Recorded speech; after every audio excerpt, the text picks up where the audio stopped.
Yes, this afternoon I would like to speak to you about the IEP meeting and parents and students' involvement in that meeting. Uh, Actually, by law, the parent and the student are required to be a part of that meeting. The student not until they are 15 years of age when they're in high school, but the parent all along they are to be a part of that meeting and they are to be notified of any IEP meetings. Parent might not feel like they understand so much. Sometimes it can be a little overwhelming, but actually, the parent is an equal member with all the others on that team, whether it be the principal, the special education teacher, the regular education teacher, the specialist, that the parent, just like each of those members, bring their special view to that meeting. And that special view is the personal side of that student. It could be what the student does at home. And if the student melts down during algebra homework, but any other kind of homework, the student finds a breeze. And adding that to the meeting gives all the rest on the team the insight into what is difficult and where the student's strengths lie, and that's important. Some of the other things that are important for the parent is coming up with goals, educational goals. Maybe there are certain things that they would like to see their child master. Be that it's reading. It could be that they would like to see their child just pushed a little bit more and to see if they can't master. And it could be something that the student has expressed at home and the parent is delivering that message to the meeting. Other things that are a part of the parent's part is they keep an eye on the services, the child's services. Sometimes services and supports are granted to the student, and then the parent can just call and ask the principal or the special education director if these services are actually being carried out. Are they, and how are they progress? Is this meeting the students' needs, or is there something different that needs to be brought up? Also, the parent creates continuum. The parent is there at the beginning, and it's not just boop, and the parent is gone.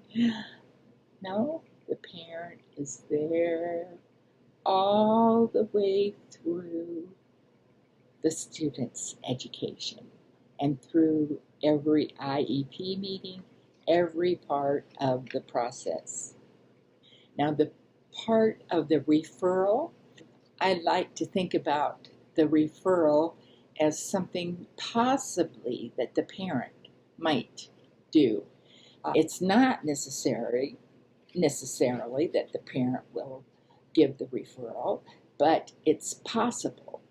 It could be a school employee, anybody that sees that student, that child has a need, and it's not being met. So the referral is in writing, and it is to the principal. The date, a very important date, is included, and it is also to the exceptional children's director. Now, not all districts have exceptional children director. You can, if you don't know, you can ask your superintendent, and he will know. Your letter needs to go to the principal and in writing. It can be email also, but it needs to be in writing. And from the day that the principal gets that letter, it's a 90-day timeline, and it's not 90 school days, it's 90 calendar days. So, like if it's June 1st to that 90 days would be August 29th. The child must be evaluated. The school must hold an IEP meeting that includes the parents to determine if the child is eligible for an IEP. Now, these are all things that have to take place during that 90-day period. And if the child is determined eligible for an IEP, the school must have written the IEP in that 90-day period. It's good to think of the evaluation process as before, during, and after, because a child needs to be prepared for these things. This evaluation is different. This is not something that the child can study for. And so the child just needs to know that. The parent needs to assure the child that this is not something that they need to stress about. Just do their best of answering the questions, and that they're not being, it's not a test like a test that they stress about. The parent needs to know that before the evaluation that they have to get written consent from the legal guardian or the parents. I've been saying parents all along, but it's whoever is in charge or is caring for the child. When that is taking place, the parent might want to have some questions that they can ask.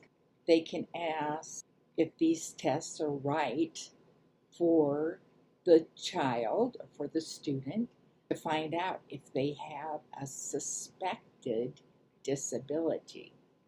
And they can ask how each test measures, what each test measures, and ask what the format of the test is. Is it written or is it verbal?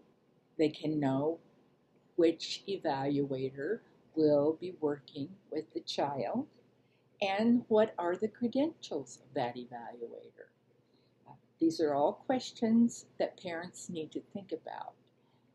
Then the evaluation takes place, and that is usually at the school. It could be that they might have to go to another location, but most generally it's at the school, and sometimes the parents can be present. You just need to ask if that's an alternative. Once the evaluation is accomplished, there's an eligibility meeting. The family needs to know that they have the right to see evaluation results at least 3 business days before the eligibility meeting. And if they have not gotten a copy before then, get in touch with the IEP coordinator to ask for them. At the IEP meeting, be sure to ask questions. This is for the parents. The family is an important part of the team working to find solutions for their child, and they need to speak up. If they do not agree with the results, they also should put their objections in writing.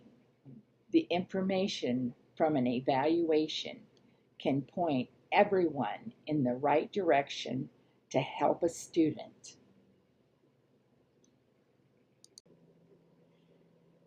The eight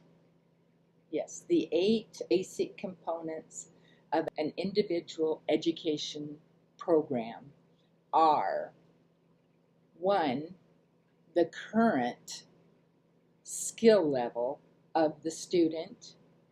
2 annual goals for the student. 3, progress tracking of the student. Number 4, special education services for the student. 5, duration of services for the student.